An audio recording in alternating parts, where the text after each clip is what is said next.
21টি রাজ্য, প্রতিটি অঞ্চলে লুকানো রহস্য, চুপচাপ বিদ্রোহ আর অশান্তির ছায়া।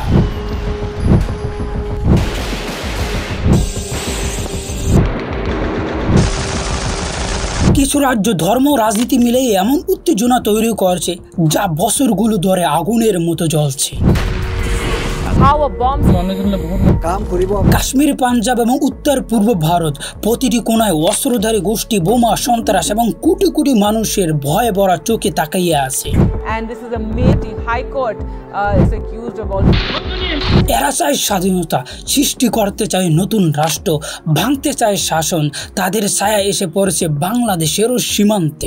বাংলাদেশের পরিধি আমি বাড়াবো, সীমানাকে আমি বাড়াবো। This is a priority. ভারতের রাজনীতির ভিতরে লুকানো এই আগুন কোথায় কেটে যাবে পরবর্তী ধ্বংস? কে বলবে শেষ কথা? পাকিস্তান, চীন, নেপাল, মায়ানমার, প্রত্যেকের প্রভাব স্পষ্ট হয়ে গেছে। পাঞ্জাব, হিমাচল প্রদেশ, রাজস্থান, উত্তরপ্রদেশ, মধ্যপ্রদেশ, গুজরাট, মহারাষ্ট্র, অরুণাচল প্রদেশ, কর্ণাটক, তামিল, কেরালা, ওড়িশা, ওয়েস্ট বেঙ্গল, আসাম, নাগাল্যান্ড, মেঘালয়, ত্রিপুরা, মিজোরাম, মণিপুরা, অন্ধ্রপ্রদেশ এবং জম্মু অ্যান্ড কাশ্মীর, সব মিলিয়ে 21টি রাজ্য। এই অঞ্চলে মানচিত্র আলাদা করে দেখানো হয়েছে প্রতিটি ধর্মের জন্য এবং প্রতিটি মানুষের জন্য। প্রতিটি অঞ্চল ভিত্তিক এবং ভাষা ভিত্তিক ভারতকে 21টি অঞ্চলে ভাগ করা হয়েছে। ভারতকে যদি ধর্ম অনুযায়ী ভাগ করা হয়, পাঞ্জাব প্রধানত শিখ ধর্মাবলম্বী, তাদের সাথে হিন্দু এবং মুসলমানরাও বসবাস করে। উত্তরপ্রদেশ, মধ্যপ্রদেশ, রাজস্থান, গুজরাট, মহারাষ্ট্র, কর্ণাটক, তামিল, উত্তরপ্রদেশ, অন্ধ্রপ্রদেশ, হিমাচল প্রদেশ, ওড়িশা, ওয়েস্ট বেঙ্গল সংখ্যাগরিষ্ঠ হিন্দু মানুষ বসবাস করে।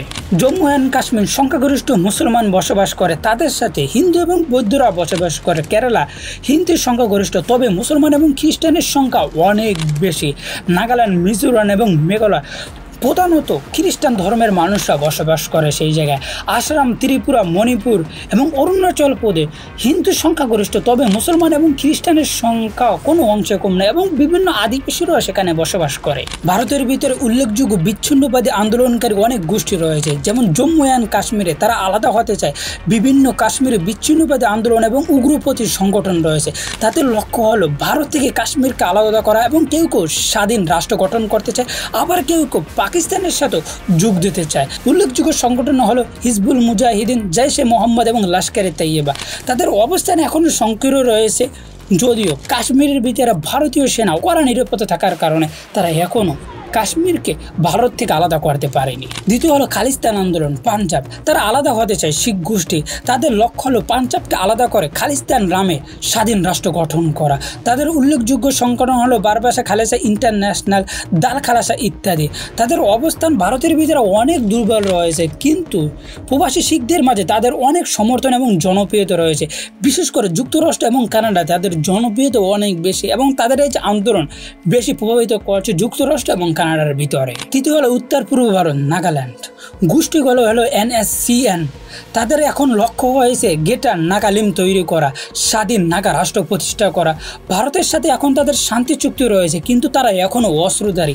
এখনও বিভিন্ন সময় তারা ভারত থেকে স্বাধীন হতে চায় এবং ভারত থেকে আলাদা হতে চায়। আসাম গোষ্ঠী হলো উল্ফা, তাদের লক্ষ্য হলো স্বাধীন আসাম। যদিও তারা অনেকটাই দুর্বল, কিন্তু এখনও তারা সংখ্যা রয়েছে। তারা আসাম, স্বাধীন আসাম গঠন করতে চায়, স্বাধীন রাষ্ট্র গঠন করতে চায়। মণিপুর বহু গোষ্ঠী রয়েছে, যেমন UNLF এবং PLA, তারা এখন স্বাধীন মণিপুর গঠন করতে চায়। ত্রিপুরা, মিজোরাম, মেঘালয়, অরুণাচল প্রদেশ বিভিন্ন উপজাতি গোষ্ঠীর স্বাধীন এবং স্বায়ত্তশাসনের দাবি রয়েছে।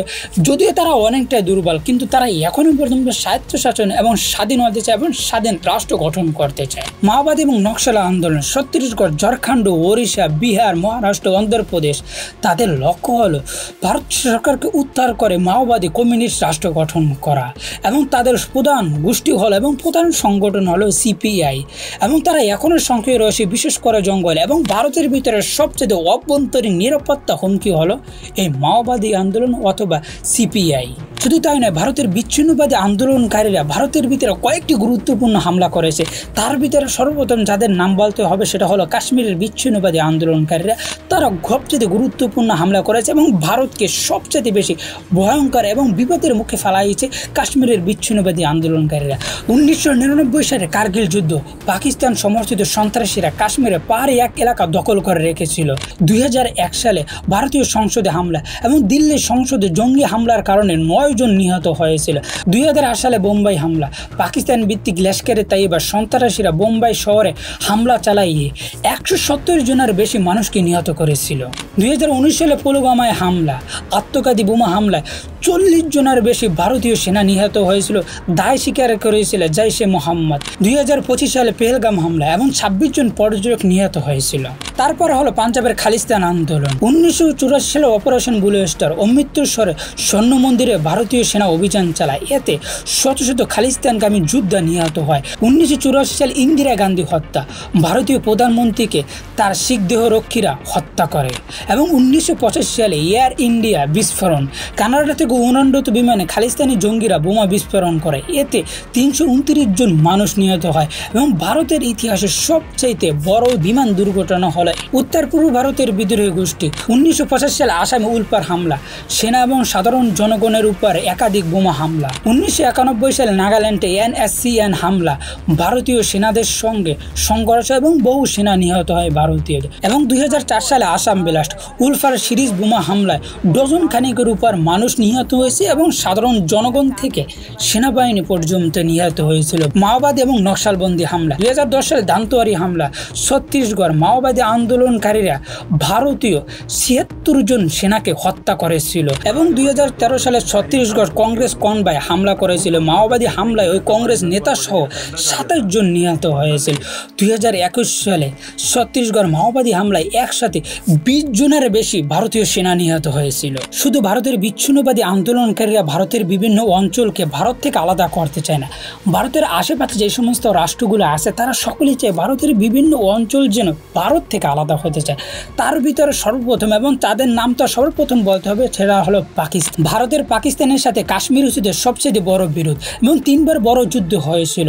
1947, 1965 এবং 1999 সালে কারগিল যুদ্ধ হয়েছিল।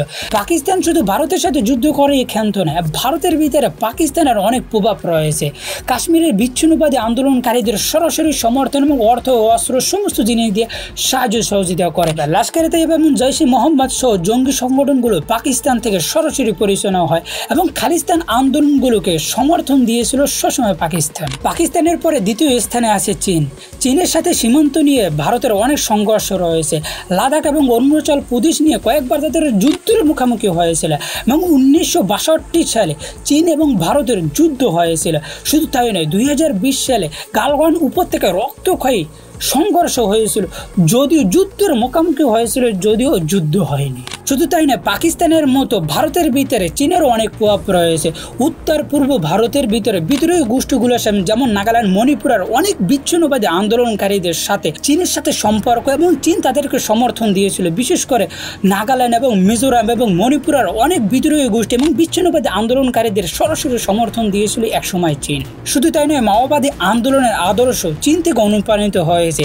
ভারতের বিভিন্ন অঞ্চলকে ভারত থেকে আলাদা করেছে। এর ভিতরে আমাদের বাংলাদেশ 3 নম্বর স্থান দখল করেছে। 1970 সাল থেকে 1990 দশক পর্যন্ত, 1990 দশকের পর 2007 সাল পর্যন্ত আমাদের বাংলাদেশের বিভিন্ন মানুষ থেকে শুরু করে বিভিন্ন গোষ্ঠী চেয়েছিল ভারতের বিভিন্ন অঞ্চল যেন ভারত থেকে আলাদা হয়েছে এবং তারা আমাদের বাংলাদেশের ব্যাপারে ক্যাম্প করতো, শুধু ক্যাম্প করতো না এবং তাদেরকে পুনর্গঠন করার জন্য যে সমস্ত শক্তি লাগবে সমস্ত ধরনের সাহায্য সহযোগিতা করেছিল আমাদের বাংলাদেশ। বিশেষ করে আসামের উল্পা এবং মণিপুর থেকে মিজোরাম বিভিন্ন গোষ্ঠীগুলো আমাদের বাংলাদেশের সীমান্তে ব্যবহার করতো এবং সীমান্ত ব্যবহার করে তারা পুনর্গঠন হতো এবং ট্রেডিং থেকে সমস্ত জিনিস হতো আমাদের বাংলাদেশের সীমান্ত এলাকায়। চতুর্থ স্থানে রয়েছে নেপাল। যদি সীমান্ত নিয়ে বিরোধ কম, কিন্তু কালাপানি এবং লেলিপুক অঞ্চলে নিয়ে ভারতের সাথে অনেক বিরোধ রয়েছে। ভারতের ভিতরে তাদের প্রভাব রয়েছে এবং ভারতের ভিতরে বিভিন্ন মানুষ যেন ভারত থেকে আলাদা হয়ে যায় ভারতের বিচ্ছিন্নবাদী আন্দোলনকারীদের সাহায্য সহযোগিতা করেছিল নেপাল থেকেও এবং নেপালের অনেক মানুষ মাওবাদী আন্দোলনে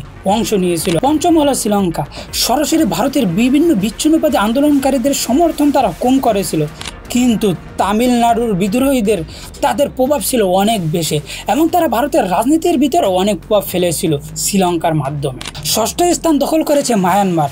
সরাসরি সীমান্ত সমস্যা কম, কিন্তু ভারতের ভিতরে তাদের অনেক প্রভাব রয়েছে। বিশেষ করে নাগাল্যান্ড, মণিপুর, মিজোরাম এই সমস্ত জায়গার বিদ্রোহী গোষ্ঠীদের অনেক ঘাঁটি মায়ানমারের ভিতরে রয়েছে এবং তারা মায়ানমারের ভিতরে ক্যাম্প করত এবং মায়ানমারের ভিতরে এবং ক্যাম্প করে এবং পুনর্গঠন হয় তারা ভারতের বিভিন্ন জায়গায় তারা হামলা করত। ভারতের বিচ্ছিন্নবাদী অথবা সশস্ত্র আন্দোলনকারীদের সাথে অতীতে আমাদের বাংলাদেশের সাথে সম্পর্ক অনেক ভালো ছিল এবং এর ভিতরে কয়েকটি গুরুত্বপূর্ণ কথা বলতে হবে, যেমন নাগাল্যান্ড, মিজোরাম, আসাম, মণিপুরা এই সমস্ত গোষ্ঠীর সাথে আমাদের বাংলাদেশের সাথে অনেক ভালো সম্পর্ক ছিল।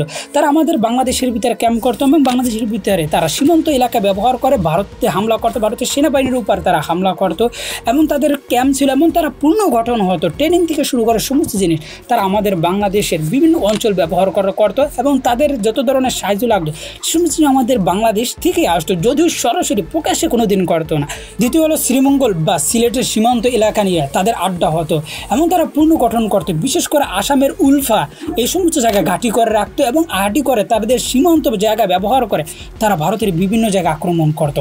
এখন আমাদের বাংলাদেশের কয়েকটি পদক্ষেপ নিতে হবে, বিশেষ করে ভারতের সেভেন সিস্টার এলাকায় যে সমস্ত বিচ্ছিন্নবাদী আন্দোলনকারীরা আছে তাদেরকে আমাদের সমর্থন দিতে হবে, শুধু সমর্থন দিয়ে ক্ষান্ত না, তাদেরকে সাহায্য সহযোগিতা করতে হবে। শুধু আমার কথা বলছি না, আমি যে সর্বপ্রথম যে মানচিত্র দেখাইছিলাম এবং মানচিত্রে কয়েকটা ভাগ করা হয়েছে এবং কোন কোন জায়গায় কীভাবে নাম দেওয়া হয়েছে, সর্বপ্রথম ভিডিওর শুরুতে আপনাদেরকে আমি যে মানচিত্র দিয়েছিলাম সেই মানচিত্র আমার মানচিত্র না, আমার দেওয়া মানচিত্র না, এই মানচিত্র দিয়েছে অস্ট্রেলিয়ার অর্থনীতিবিদ এবং নেটোর একজন সদস্য। তারা বলেছে যে ভারতকে ধর্মভিত্তিক এবং অঞ্চলভিত্তিক এবং ভাষাভিত্তিক ভাগ করে দিতে হবে, যেন ভারতের বিচ্ছিন্নবাদী আন্দোলনকারীরা যেন স্বাধীন থাকতে পারে, তাদের স্বাধীন থাকা অধিকার আছে এবং ভারতের বিশেষ করে সেভেন সিস্টারে যে সমস্ত বিচ্ছিন্নবাদী আন্দোলনকারী আছে তাদেরকে আমাদেরকে সাহায্য সহযোগিতা করতে হবে।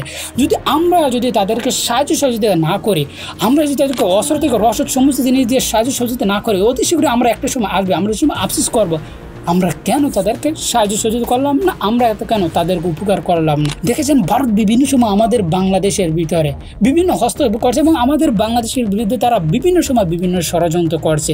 বিশেষ করে আমাদের বাংলাদেশের পার্বত্য চট্টগ্রামকে তারা আলাদা করতে চায় এবং পার্বত্য চট্টগ্রামের শান্তি বাহিনীর অস্ত্র থেকে ট্রেডিং থেকে শুরু করে রসদ যা কিছু দরকার হয় সমস্ত জিনিস দিয়ে সাহায্য সহযোগিতা করছে কি ভারতের গোয়েন্দা সংস্থারা। আমি এই বিষয় নিয়ে একটি ভিডিও বানাইছি আমাদের পার্বত্য চট্টগ্রাম নিয়ে, যেখানে আমি বলেছি যে শান্তি বাহিনীকে ভারত কীভাবে সাহায্য সহযোগিতা করছে। আমাদের বাংলাদেশের প্রধানমন্ত্রী পর্যন্ত বলেছিল, আমাদের বাংলাদেশের ডিজিএফআই পর্যন্ত বলেছিল যে ভারত আমাদের বাংলাদেশে যে শান্তি বাহিনী আছে পার্বত্য চট্টগ্রাম যে কয়েকদিন পর উত্তেজিত হয়ে যায় এবং পার্বত্য চট্টগ্রাম নিয়ে তারা জুমল্যান্ড প্রতিষ্ঠা করতে চায় এবং পার্বত্য চট্টগ্রামকে বাংলাদেশ থেকে আলাদা করতে চায়। এর পিছনে সবথেকে বেশি ষড়যন্ত্র করছে ভারতের গোয়েন্দা সংস্থারা। আমরা যদি ভারতকে আলাদা করতে না পারি, উল্টা ভারত আমাদের খেয়ে দেবে। ভারত যেভাবে আমাদের বাংলাদেশকে ভারতের অঙ্গরাজ্য হিসেবে প্রতিষ্ঠিত করতে চায় এবং ভারত যেভাবে কাজ করছে সেভাবে বোঝা যায় আমাদের বাংলাদেশের সমস্ত বিষয় তারা নাকগুলো আছে। আমাদের বাংলাদেশে নির্বাচন কখন হবে, আমাদের বাংলাদেশ কারা ক্ষমতায় আসবে এবং কারা ক্ষমতায় আসবে সেই সমস্ত জিনিস নির্ধারণ করে দেয় এবং আমাদের বাংলাদেশে বিভিন্ন নেগেটিভ তৈরি করে সমস্ত জিনিস তৈরি করতে চাচ্ছে কারা ভারত। এই আমাদের বাংলাদেশে বিএনপি কিন্তু ক্ষমতা চাইতে পারে না, ক্ষমতা যাওয়ার আগে তারা ভারতের চাটা শুরু করছে, ভারতকে চাটলেই তারা ক্ষমতা যেতে পারবে। এই যে তারা যে করতে আছে, ভারত যে আমাদের বাংলাদেশ সমস্ত জিনিসকে নির্ধারণ করে দিতে পারছে, আমাদের বাংলাদেশ সরকার পর্যন্ত আমরা নির্ধারণ করতে পারি না। গত 14-15 বছরে যে স্বৈরাচারী হাসিনা আমাদের বাংলাদেশ ক্ষমতায় ছিল, যে ক্ষমতা থাকার সমস্ত সম্বল এবং সমস্ত শক্তি দিয়েছিল এই ভারতের কারণে আমাদের বাংলাদেশের ভিতরে স্বৈরাচারী হাসিনা এত বছর ক্ষমতা ছিল এবং আমাদের বাংলাদেশের মানুষকে গুম খুন হত্যা যা কিছু করেছে তার পিছনে ভারতের গোয়েন্দা সংস্থা জড়িত ছিল, ভারত জড়িত ছিল। আমাদের বাংলাদেশের বিরুদ্ধে কেউ কথা বললে মানুষ গ্রেফতার হইতো না আওয়ামী লীগের আমলে, কিন্তু ভারতের বিরুদ্ধে কথা বলে সেই মানুষ গ্রেপ্তার হয়ে যেত। তাই বাংলাদেশের সমস্ত বিষয় নিয়ে ভারত নাক গলাইতে আছে। ভারতের এখন আমাদের বিষয় যেন নাক না গলায়, ভারত যেন ভারতের বিষয় নিয়ে না গলায় সেভাবে আমাদের কাজ করতে হবে। ভারতের বিভিন্ন বিচ্ছিন্নবাদী আন্দোলনকারীদেরকে সাহায্য সহযোগিতা করতে হবে। কাশ্মীর থেকে শুরু করে বিভিন্ন অঞ্চলের যে সমস্ত স্বাধীনতাকামী মানুষ আছে, স্বাধীনতার আন্দোলন করতে চায়, তারা স্বাধীন হতে চায়, তাদের স্বাধীন হওয়ার অধিকার আছে, সেই সমস্ত মানুষকে আমাদেরকে সাহায্য সহযোগিতা করতে হবে। যদি আমরা না করি ভারত আমাদেরকে গিলে ফেলে খাবে এবং অখণ্ড ভারত প্রতিষ্ঠা করতে চাই। অখণ্ড ভারত প্রতিষ্ঠা করতে গেলে আমাদের বাংলাদেশ অখণ্ড ভারতের ভিতরে পড়ে এবং ভারতের পার্লামেন্টের ভিতরে বাংলাদেশের ভিতরে আছে। অখণ্ড ভারতের ভিতরে আমাদের বাংলাদেশ এবং বাংলাদেশকে তারা অতি শীঘ্রই দখল করবে এবং ভারতের উগ্রবাদী সংগঠন RSS তারা চায় আমাদের বাংলাদেশকে দখল করতে এবং অখণ্ড ভারত প্রতিষ্ঠা করতে চায় এই মোদির মাধ্যমে, যার কারণে তারা মোদিকে ক্ষমতায় রাখতে চাইতেছে। তাই আমাদেরকে এখনই সতর্ক হতে হবে। আমরা যদি এখন সতর্ক না হয়, ভারতের বিরুদ্ধে আমরা যদি এখনই পদক্ষেপ না নিই, অতি শীঘ্রই আমাদের বাংলাদেশকে তারা গিলে ফেলে খাবে। তাই ভারত আমাদের বাংলাদেশকে গিলে ফেলে খাওয়ার আগে ভারতকে আমাদের খেতে পেতে হবে। যদি আমরা না খাই, যদি ভারতের বিচ্ছিন্নতাবাদী আন্দোলনকারীদের সাহায্য সহযোগিতা না করে, অতি শীঘ্রই আমাদের বাংলাদেশ দেখবেন ভারতের একটি অঙ্গরাজ্য হয়ে যাবে, ভারতের একটি রাজ্য হয়ে যাবে। যেমন হায়দ্রাবাদ হয়েছিল, যেমন গোয়া হয়েছিল, যেমন সিকিম হয়েছিল, তেমনভাবে আমাদের বাংলাদেশ সিকিম, হায়দ্রাবাদ, গোয়ার মতো হবে। তাই আমাদেরকে এখনই সতর্ক হতে হবে, এখনই আমাদেরকে পদক্ষেপ নিতে হবে। যদি আমরা এখনই সতর্ক না হই এবং এখনই যদি পদক্ষেপ না হয়, আমরা একটা সময় আফসোস করা ছাড়া আমাদের আর কিছুই থাকবে না। কারণ অতি শীঘ্রই অখণ্ড ভারত প্রতিষ্ঠা করতে চায়, আর অখণ্ড ভারতের ভিতরে বাংলাদেশ এর ভিতরে অন্তর্ভুক্ত হয়ে যাবে। তাই ভারতের বিচ্ছিন্নবাদী আন্দোলনকারীদের সাথে সম্পর্ক আওয়ামী লীগ আমলে যে কম হয়েছিল, তাদের সাথে সম্পর্ক যে একটু বিচ্ছিন্ন হয়ে গেছিল, তাদের এই বিচ্ছিন্নবাদী আন্দোলনকারীদের সাথে আমাদের সম্পর্ক এখন ভালো করতে হবে। আর এই কারণে আমাদের বাংলাদেশে বিএনপির যে সমস্ত মানুষ আছে, যেমন লুৎফুজ্জামান বাবর থেকে শুরু করে ভারতের বিভিন্ন মানুষ, এবং তারেক রহমান তো সরাসরি স্পষ্ট ভাষায় বলে দিয়েছিল ভারতকে তারা আলাদা করতে চায় এবং আমাদের বাংলাদেশের মানচিত্র তারা বড় করতে চায়। আর বাংলাদেশের মানচিত্র বড় করতে হলে ভারতকে ভাঙা ছাড়া, ভারতের বিচ্ছিন্নবাদী আন্দোলনকারীদের সমর্থন ছাড়া কোনোভাবেই সম্ভব না।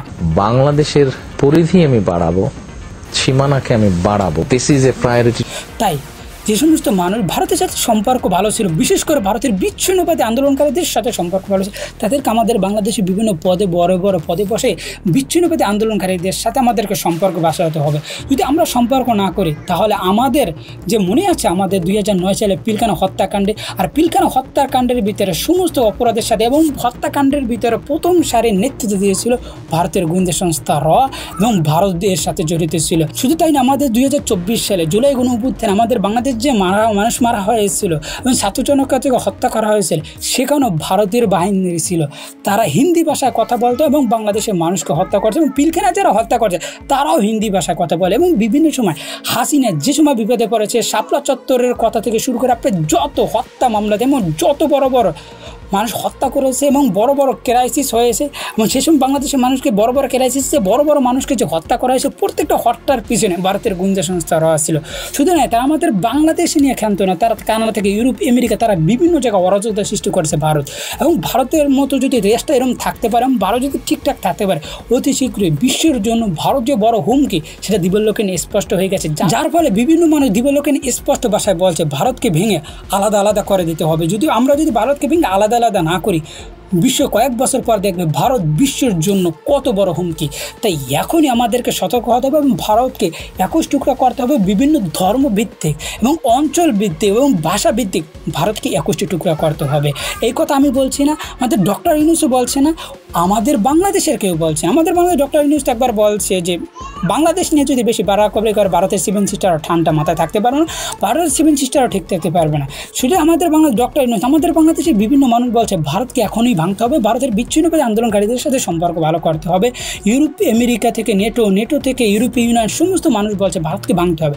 ভারত যে বিশ্বের জন্য হুমকি এবং ভারত যেভাবে প্রোপাগান্ডা ছড়াইতে পারে, বিশ্ব তাদের মতো আর কেউ প্রোপাগান্ডা ছড়াইতে পারে না। তাই এখনই সতর্ক হতে হবে এবং ভারতের বিচ্ছিন্নবাদী আন্দোলনকারীরা যারা সমর্থন করবে তাদেরকে সমর্থন দিতে হবে এবং ভারতের বিচ্ছিন্নবাদী আন্দোলনকারীদেরও সমর্থন দিতে হবে। তাই ভালো থাকবেন, সুস্থ থাকবেন, চ্যানেলের পাশে থাকবেন। যারা এখন পর্যন্ত আমাদের এই চ্যানেলকে সাবস্ক্রাইব করে না, অবশ্যই চ্যানেলকে সাবস্ক্রাইব করুন। আর যারা ফেসবুক পেজ থেকে দেখতে আসেন, অবশ্যই ফেসবুক পেজটা ফলো করে রাখবেন। নিজস্ব কোনো মন্তব্য থাকলে অবশ্যই নিচে কমেন্ট বক্সটা আপনাদের জন্য মুক্ত, অবশ্যই নিচে কমেন্ট করে আমাদেরকে জানাই যাবেন। আর যে প্রথম যে ম্যাপটা দেখাইছে, সেই ম্যাপটার ব্যাপার আপনাদের কি মন্তব্য, এবং এই ভিডিওতে যে সমস্ত বিষয় নিয়ে কথা বলেছি সেই সমস্ত বিষয় নিয়ে আপনাদের কি মন্তব্য, অবশ্যই নিচে কমেন্ট করে আমাদেরকে জানাই যাবেন। আমাদের সাথেই থাকবেন।